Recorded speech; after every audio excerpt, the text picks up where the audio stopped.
Good day, my name is Paul Brown. I'm an ex-high school teacher and currently I do some seminars on computer software for Tech Savvy for Seniors at the Narellan and Oran Park Libraries. I also do volunteer tutoring at the Narellan Library with people with computer issues, and I found that to be a very rewarding experience, and it's been great to be able to help people with that. So I'm hoping today, with the work that we're going to do here, that you may get some advantages out of this too. There's so much that can be said about computer programs and software, but hopefully we'll touch on the most salient points here today. Okay, now we're using Zoom as our first piece of software this morning, and then we'll go on to looking at Facetime, the Apple program which is similar to Zoom, and from there to look at internet banking, and then on to shopping on the internet. So there's quite a range of things to take in here, and each of them have different issues to resolve. So we'll move on now to looking at Zoom, which is basically a program that lets you talk over the internet. You can do this with your voice only, or you can link to the people you are speaking to both visually and with audio, or one or the other for that matter. You can be linked to one or more people in different locations who could be anywhere in the world, and as long as they have an internet connection. So it would be possible to use it as a family gathering, as well as the typical work meeting, which is how it's frequently used, and you would see that of course on TV regularly, and you may be in a household where it takes place as well. Okay, I've used Skype, an older program, which is still around of course, in this way when my son was overseas in 2015, and FaceTime with my family as well since then. And the only problem I found at the time was the lag in the audio, which meant that you didn't get an instant response from the person you were speaking to, and when you were speaking face to face, and I found that a bit disconcerting. It's a typical issue on news programs too, when you watch the evening news, for example, and they cross to a live feed. You often see there's a gap between them introducing the person and then them speaking, which is also a little bit off-putting, I find. I often wonder why it happens. My experience with Zoom, though, is better, and there doesn't appear to be any lag with the audio. So I've limited experience in it, but it seems to be working at a higher rate, which could be for a variety of reasons. It might be the software, it could be the NBN, who knows. If you only wish to connect to the audio, you can use it from your computer or your mobile device, such as a phone or a tablet. It may cost you standard phone rates, and you can use a toll-free number in some countries, such as Australia. So if you're working from Australia, that's definitely the way it will be, but not the United Kingdom or the USA. So it is free if you sign up using an internet connection though. So if you have relatives in those countries, they could use the internet to connect, and then it will be a free call. They won't be paying for it. You can also download the app for your phone too, which is typical of course. You can get it from Google Play, so if you're using an Android phone for example, or you can also download it from the App Store, which is the Apple store, and there's an ad for it there. Since I signed up to Zoom, I'm getting regular emails from them, and they're quite useful about helping you. Now, going on to establishing a Zoom meeting, the first thing you need to do is go to the Zoom US sign-in site, which is on the screen there, to sign in if you have used Zoom before. You can sign in using your email address and a password. And the first time you sign up, you'll need to, the first time you use Zoom though, you'll need to sign up. So as you can see on the screen at the top there, it's free, and you put in your email and your password. So we'll go on to looking at that. It also mentions keep me signed in, so you can tick that box to be signed in constantly, or you can untick that and only do it when you know that you're going to be on call. Okay, now the verification for getting to use Zoom. Step one is to put in your date of birth, noting that it's the month, the date, and then the year, the system. And step two is to put in it says your work email address, because I guess it's going for people particularly using it for work, such as my son does, for example. But you can just put in your home email address and that will work fine. So, and then following that, you need to solve a CAPTCHA, which I'll show you in a moment. I'm sure you've probably seen those. And then they'll send you an email with an activate the account button. So you'll get a CAPTCHA. Just look at it closely, make sure you've got your glasses on perhaps.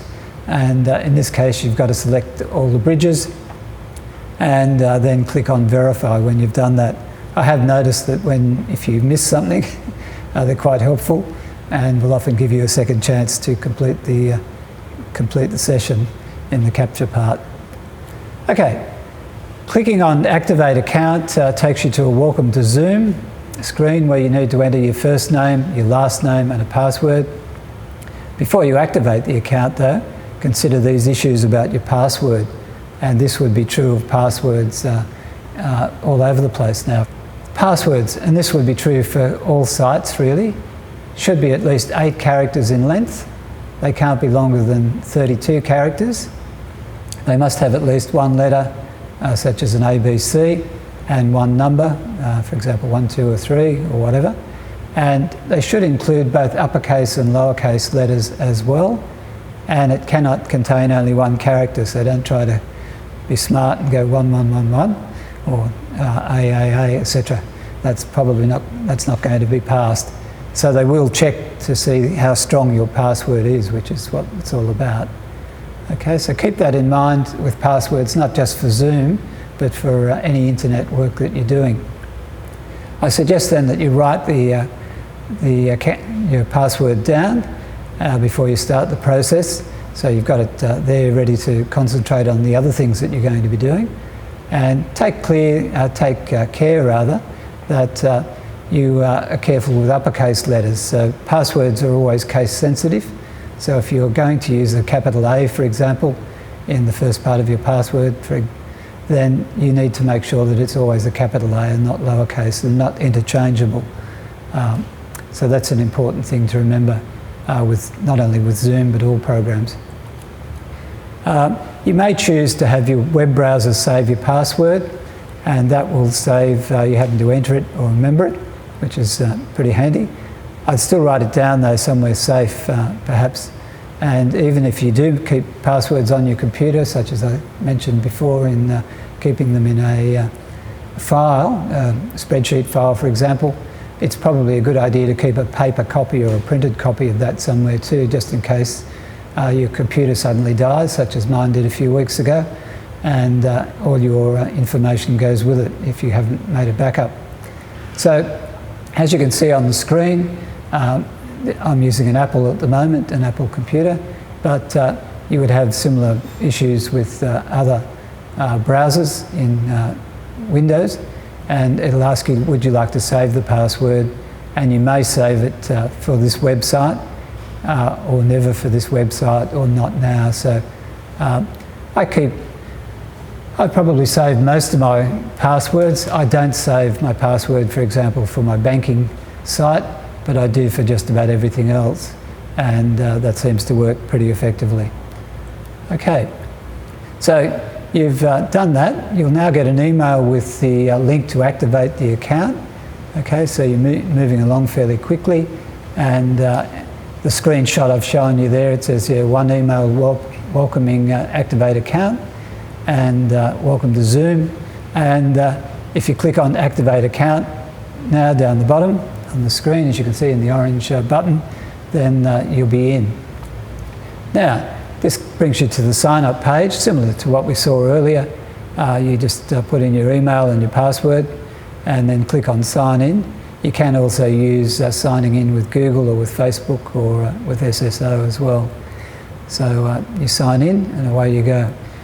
You can you're now up to starting a test meeting, so it doesn't take very long. Probably working out what your password is going to be the thing that keeps you occupied the most. Now, if you click on the URL there, which is your personal meeting, and then click on Start Meeting Now, then you'll be basically into your meeting with whoever it is that you're going to be meeting with. So this is a test meeting. Now, you'll come to this screen too after doing that. You're offered the options of a new meeting, so one that you haven't been involved in before, or you can join a meeting, or you can look at the schedule, or you can share your screen. And as you can see on mine, for example, there's no upcoming meetings today scheduled at this stage. Okay, so if you choose New Meeting, you'll be taken to a screen showing yourself, so don't be too scared of it. I try not to look. And the room's background. As you can see with that background, in a moment we'll talk about that, but it's blurred, so you can do that if you want to keep privacy. You have the option of clicking Join with the computer audio, or you can test your speaker and microphone as well, so if you're not sure whether it's working effectively. And you can also tick the automatically join box if you're confident with the equipment. So if you've used it yesterday or last night or recently, you might go straight into the meeting. So automatically join, and just keeping in mind that whether you're using audio or audio and video, you've got those options. This is part of the test screen here. You can do a test on your microphones, see whether they're working, and testing the ringtone, and then you're ready to go by hitting join with computer audio and you're away. If you look along the bottom of the screen, that you'll see a toolbar that has several options. And this is the business end of the program Zoom. You can also tick the automatically join box if you're confident with the equipment. So the first two on the left turn the audio and the video on and off, allowing the meeting to start. And then the far right button allows you to end the meeting. So if everything's something that you've done before, you'd probably basically just hit start, and then when you've finished it, you would hit the end button, which can be seen there on the right-hand side. The other options are the security, participants, chat, share screen, record and reactions, and we'll have a look at that now. So these are the ones that we've just mentioned. So they're in the middle of the screen, and they offer you a number of options. For example, security. So you can lock the meeting, you can enable the meeting room if you're looking at the far left of my screen here. You can allow participants to chat, rename themselves, unmute themselves, start the video, or you can suspend participant activity. So there's several options there that you may or may not use. Once you've ticked them, you might find if it's you're basically talking to your family, then you're probably going to be leaving that as it is once you've set it up properly. On the next box of participants, you can see there you've got, mine's blank at this stage, but if you'd been using it regularly, you would have a list of participants, which could be your family or work colleagues, or people that you have hobbies with, or you're communicating with for a whole lot of reasons. Over on in the middle, the chat area there is if you were typing in messages for people to get, besides the audio. And on the right-hand side, if you're into reactions, you can also click on any of those to give your other members of the group some idea of what you think of the idea. And there's also the record section there, where you can join the audio and you can record as well if you wanted to do that. In addition, there's a general settings page that shows you the previous options. So these can include things like background and filters, and it allows you to replace your home background with an image, or you can even blur your background and enhance the lighting to make the screen clearer. So you can enhance the lighting on yourself. The background, you might be happy with it being personal, so you quite often see bookshelves are the go-to sort of background that's quite common. But if you don't want to do that, then you've got all sorts of options, including, as you can see there, things like the Golden Gate Bridge, or a tropical island, which was used in a recent meeting site that I had. So there's all sorts of options there, but you can keep it simple, and there's no need to go beyond that. Okay, so that's the end basically of the Zoom work that I'd put together. It's essentially getting down and practicing working with it, experimenting with it, perhaps contacting one person that you're comfortable with going through with so that they don't mind if you make a mistake, and playing around with your settings. But you can do a lot of that before you go on live with whoever you're talking to. So that would be my sort of suggestion. So again, I think it's a program that seems to work well without the time lag, and I think that's a very important thing in terms of communicating with other human beings, and I think that makes it for a much more pleasant experience, and you can fully understand the person you're speaking to's reactions, or multiple groups if you're talking to a group of in your family. So thank you for that. We'll move on though. Wait, there's more. And we could move on to Facetime in a second if that's all right. Right, we'll now have a look at Facetime. So similar program, available on the Apple computers and Apple tablets, phones and so on. And also a very good and very commonly used program. So once again, it's a free app from the Apple's App Store, and it's available, as I mentioned, for you to download. You can put it on the phone, you can put it on your iPad or any other devices, and Mac computers, for example. It's pre-installed really on most Apple products anyway. So if you have one of those products, you're going to have that program almost certainly. But you can go to the App Store if you needed to. You can make both video and audio calls, and you can reach your contacts using their phone number or their Apple ID, and you can talk to one person or to a whole group. So it's very similar to Zoom, just an earlier program. If you need an Apple ID, which again, if you have one of those devices, you probably already do have that, but you need to get that first of all. And if you've forgotten it, you need to go through the usual rigmarole of retrieving it. So to be able to use it, you need to connect to the internet, first of all, and you need to be signed into Facetime with your Apple ID. So to get your Apple ID, there's your website address there, appleaid.com, and you'll need your full name, your date of birth, an email address and a phone number, like all of these things. And you can get assistance from this particular page here if you need it, and that site covers all devices, so there's plenty of support there if you want to browse and look at that before you actually start using it. So I strongly recommend that. I had a look at that and it was quite clear and quite useful, but it's not essential. So once you have an Apple ID and a password from Apple, you can open Facetime and sign in. And once you've opened it, you can go to Preferences, Settings, and check the basics as seen in the screenshot. So over here on the left, you can leave it on all the time. That's the program itself, Facetime, if you wish. And it will only become active when you receive a call or you make one. So that's one aspect of it, that you can have it left on constantly when your device is on. And if you get a call, then it's ready to go. To make a Facetime call, you sign in and then you make sure it's turned on.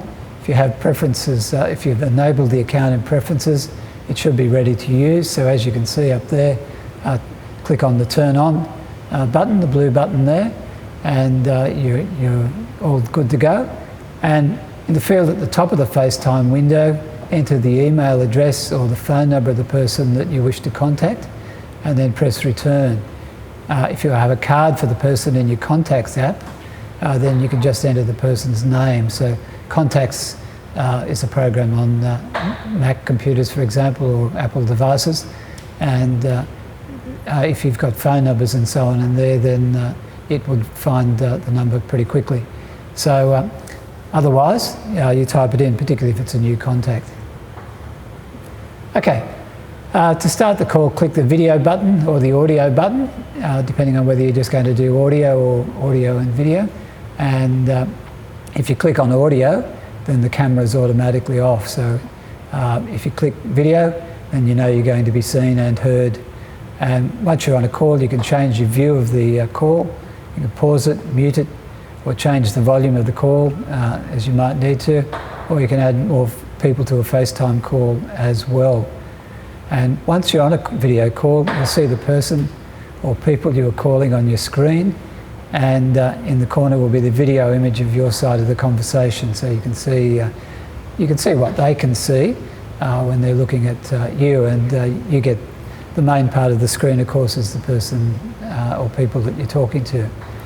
To finish the call, simply click on Turn FaceTime Off or Quit FaceTime from the FaceTime menu. So if you want to keep it turned off, then go to Turn FaceTime Off.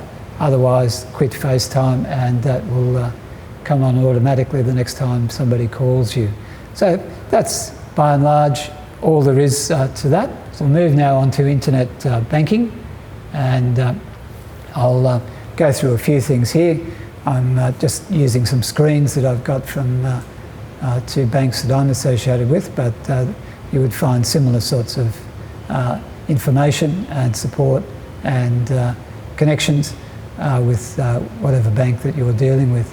So essentially, we're going to be looking at how you log in and what sort of support you get for any worries that you might have with doing internet banking, because you do need to be cautious, and we'll look at those now. So it's something that's obviously pretty important, and you get quite a bit of flexibility that physical banking doesn't really give you. It allows you to move money, track your spending, and pay bills without leaving your house.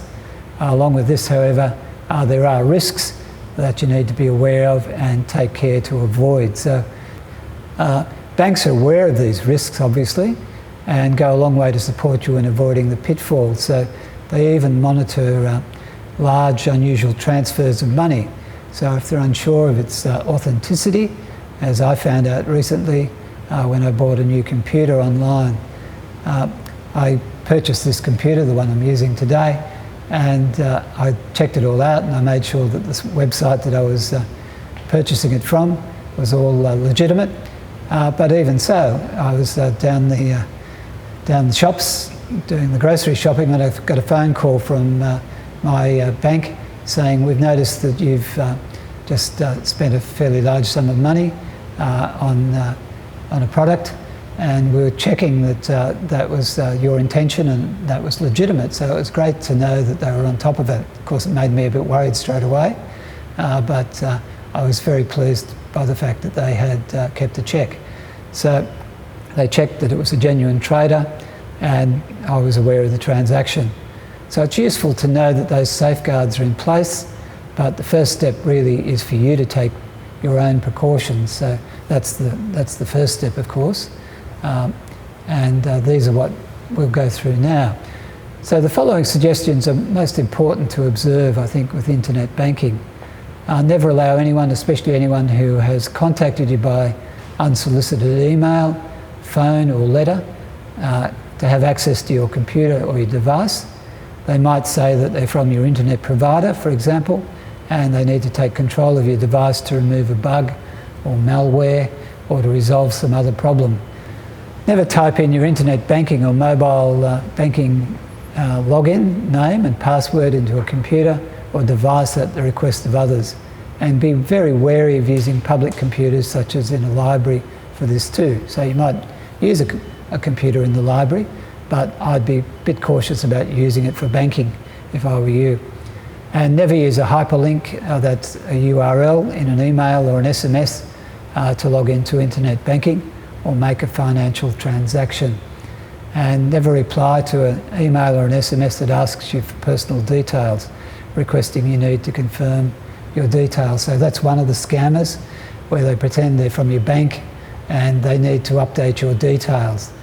Don't even think about engaging in that because it's obviously dodgy.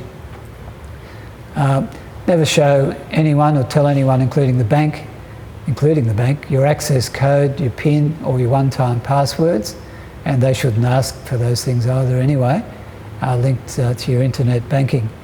And In looking at this, you could regularly check the federal government site to learn about the latest types of scams.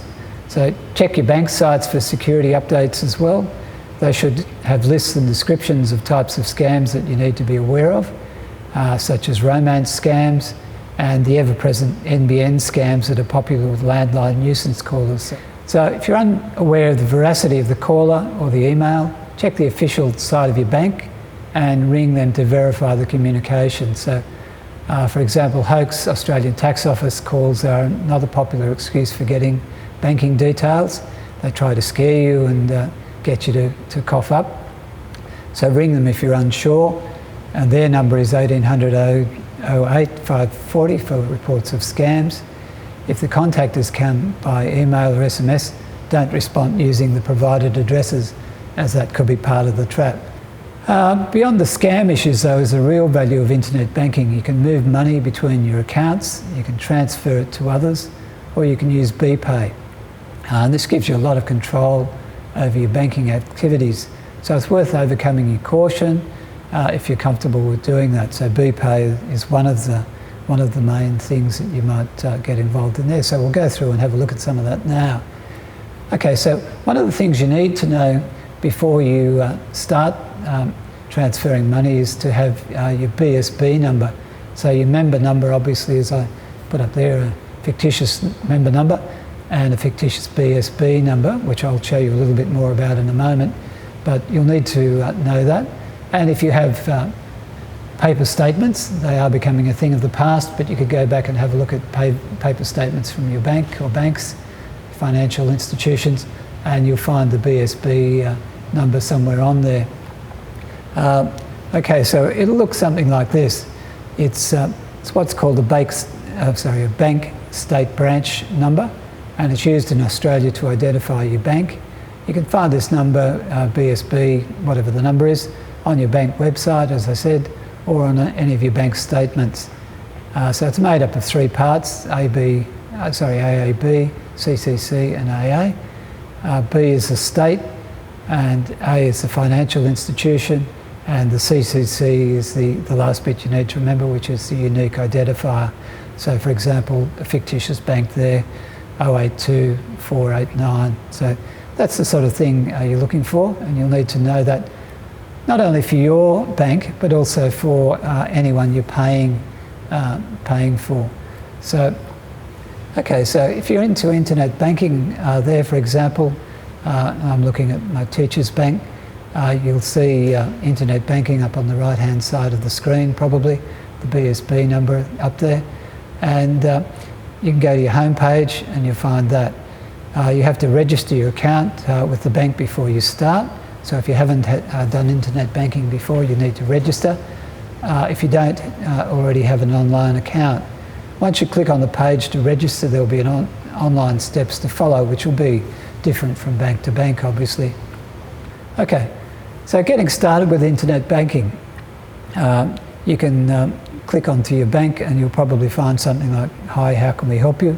And there's chat things there, so you can either do a live chat where you could type in a question and they type in a response, or you could contact them by phone if you needed to. Once registered, you can hit the internet banking and then put in your account number and your password and then press on enter. So again, the password was similar to what we went through with the Zoom issue, and as I said, for banking I would probably keep that something that I type in each time rather than allowing the device to keep it, because for example, if you're doing your banking on a tablet and you took that tablet with you somewhere and someone stole that, then they would probably, without too much trouble, be able to access your bank account if they were able to get into your device. So it's a good idea for things that are important like that, perhaps to keep them something that you type in each time you use it. It's worth the trouble. Okay, so we're looking now at the internet banking, and you'll have a screen something like that from your bank. Here's your login, so you're putting in your member number, your access code, and then pressing on login, and you're in. Then you'll come to something like this, which I've done a mock-up of. of a home page of your account, and you can find recent transactions. You can find, and then options, for example, transferring money, which is one issue we haven't talked about yet, BPay, interest details, and other things. So, for example, you can see recent efforts with your bank, but we'll find more. So if you click on View All Transaction and Account Details, you can do searches for particular transactions that you might want to check on. So, for example, how much you've spent on petrol lately. So that's quite useful. An advanced search would give you some options like this. This is the example on my account. But if you were trying to type in a description of what it is you were looking at, or the type of transaction, whether it's credit or debit, or the amount, you can put in a range for the dates that you want to look for, or you can select a pre-selected range for the last 7 days, the last 30 days, the last 6 months, for example, and then click Search Transaction, and you're away. So you can find out a lot of useful things that way. You can also move money. So moving money is where you would do payments such as BPay or transfers. So transferring, for example, might be where you're transferring money into someone else's account directly, or BPay is where you're transferring it to a payee, some sort of institution. So, for example, if you're using BPay and you wanted to find, you need to find two things. You need the biller code and the reference number, which is somewhere on your bill, usually on the first page, perhaps towards the bottom. On most bills, I think I tend to find it at the bottom of the first page and probably on the right-hand side. Here's an example of one here, for example, with an institution. And as you can see, the biller code is there shown next to the red arrow.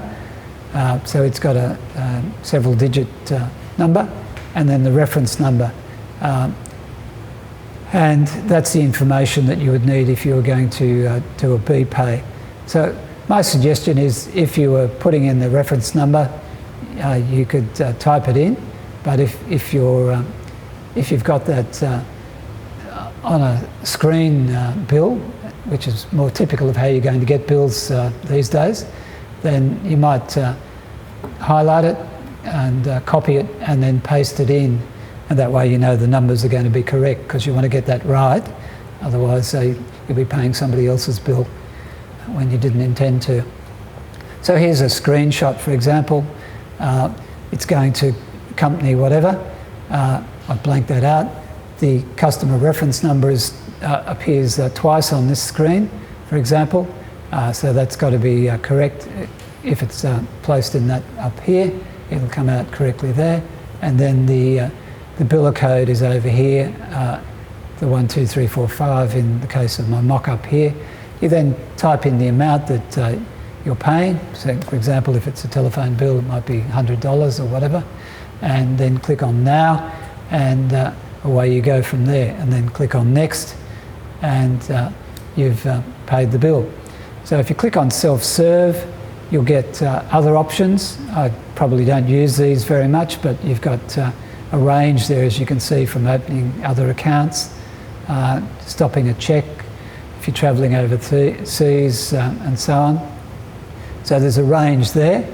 And also, if you click on Account Activity, you can view accounts, statements, and interest summaries, which can be handy at tax time, for example, or if you want to find out how you're going interest-wise, and your transaction history. And finally, if you click on My Settings, you have options of contact details, organising your accounts, changing your access code. So all of these screens, you have options. You'll also have options of looking at your inbox, where the bank may have emailed you, so send something out to you, and you can then log out at any time as well. So on my screen, the inbox is there no matter which of the settings you're into. And by clicking on that, you can look at any emails that the bank may have sent you in recent times, and you can click on the log out when you've completed your banking, which would be what you need to do. So that's basically online banking.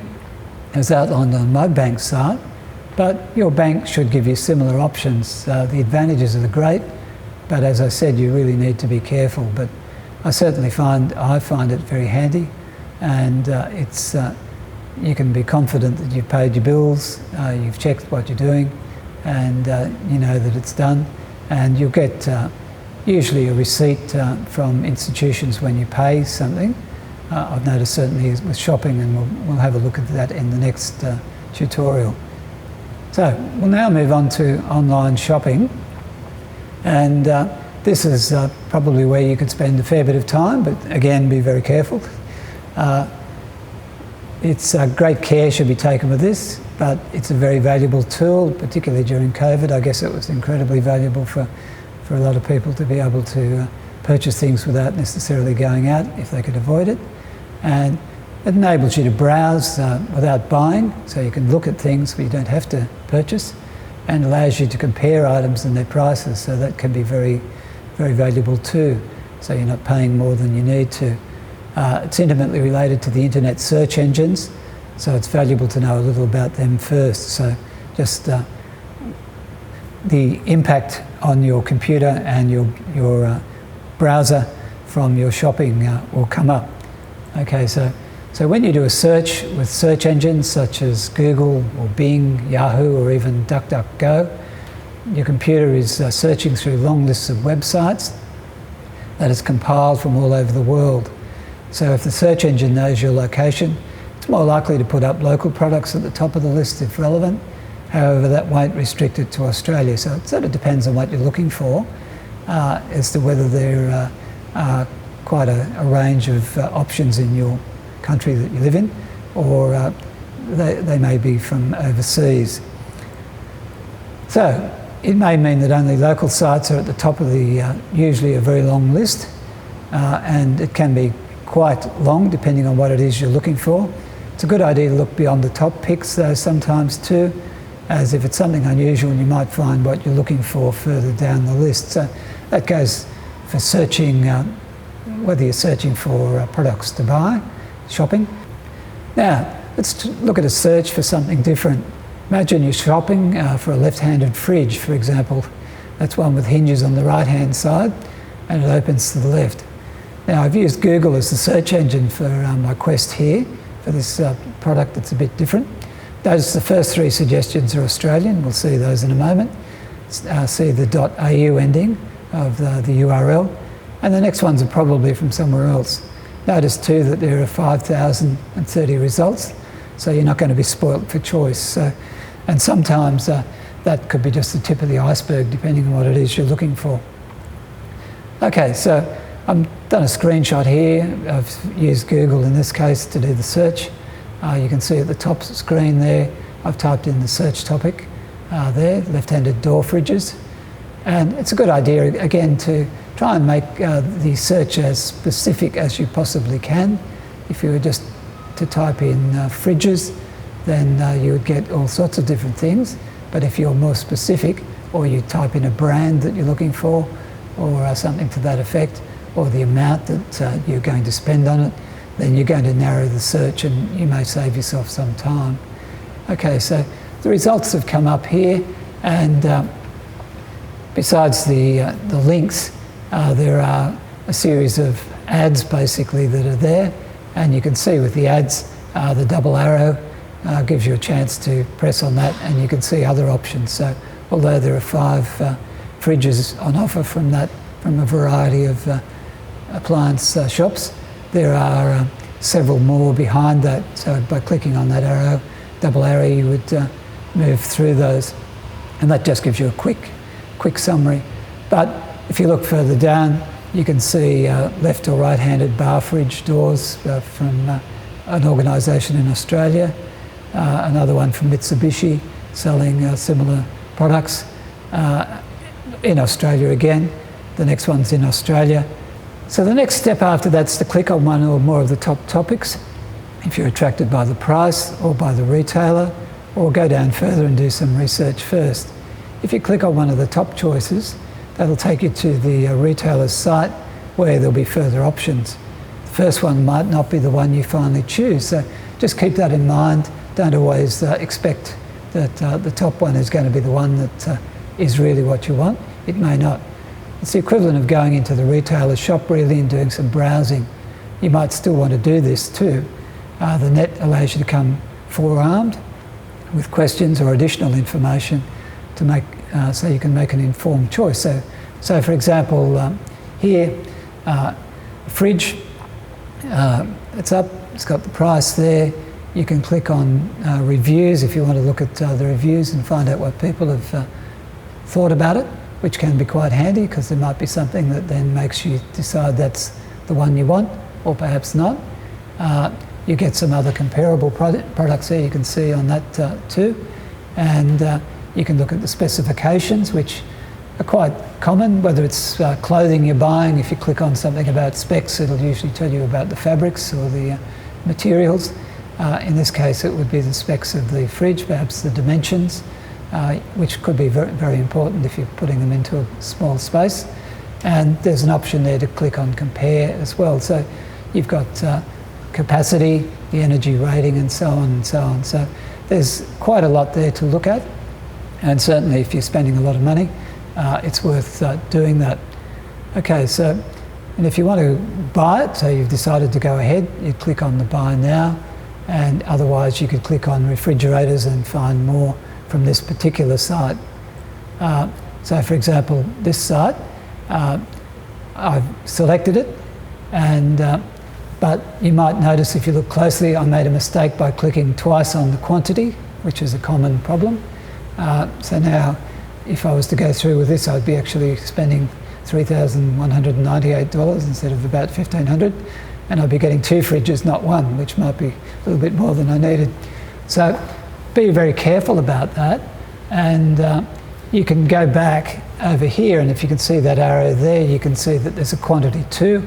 So by clicking there in the negative click, you can take it back to the 1. Or if you were crazy and wanted 3 fridges, you could click on the plus button and add an extra one if for some reason you needed a large number of them. And then there's a whole range of other options there for you too about pick-up and delivery. These are typical sorts of issues with pretty much a lot of shopping if you're doing it from places that have physical shops as well. And then you get an options here. So you've got delivery options about doing that. You can continue shopping if you've decided, yes, I've bought the fridge, now I want to look at irons or ironing boards or TVs or whatever it might be. If you're on a bit of a binge here, you could then click on that. If you have decided you're going to, you've got the right number, you've got the device, the option that you want, you could then have options of paying with PayPal. I'll mention something about that in a moment. And then you can click on finalise your payment, which would normally be, probably for most of us, using MasterCard or Visa card. Okay, so the payment screen then, you've clicked on that, you're moving on. You've got the right number of things that you're buying. Shows the details needed to be finalised if you're intending to go ahead with it, and includes the price of the item, so check that that's exactly what it was you wanted. The delivery charges, which will be added, usually added in at this stage, not earlier, and delivery options about whether you pick it up yourself or get it delivered to home. And check all that carefully before you ring the retailer. And if you're not sure, you can ring the retailer and confirm your order details. So that's that. But there's the payment options down the bottom, a range of options there. So they include MasterCard, Visa card, PayPal. Also check carefully that you have the correct number of items, as we mentioned before. You need to be sure about that. You don't want to buy more than you intend. You can change or cancel options right up to the point of completing your checkout. And if you're still in doubt, as I said, give the place a call to clarify that, because that's pretty important. So don't jump in. So you can see there's a lot you can learn from the online research, and if that's not enough, ring up the retailer and or pay the shop a visit to confirm your choice. However, if you're confident of your choice, go ahead with the purchase online. I'd advise you to try the technique out, maybe on some cheaper items first. So I don't think the fridge is a great idea first. Perhaps a couple of pairs of socks or something might be the way to go. knowing that small purchases will usually entail some postage costs, whilst more expensive items often don't have a delivery charge. So quite frequently they'll say that if you spend over $80, for example, you get free delivery. But if it's a fridge, well, perhaps you might be paying $50 or something, because it's a slightly more complicated type of delivery. You should then get an email with details of your purchase soon after paying for your order. So for example, you might see on the site free shipping, and that's basically it. So good luck with your shopping. Careful, don't overindulge, and always keep an eye out for fraudulent sites. So it's worthwhile, as I said, taking baby steps to start with. Don't go too crazy with a big purchase, but in the end it can be incredibly valuable and very useful for purchasing all sorts of things, particularly obscure things. So good luck with all of that, and hopefully not only the Zoom, the Facetime, the internet banking and the online shopping ideas will prove useful to you. But certainly do as much research as you can too. Thank you.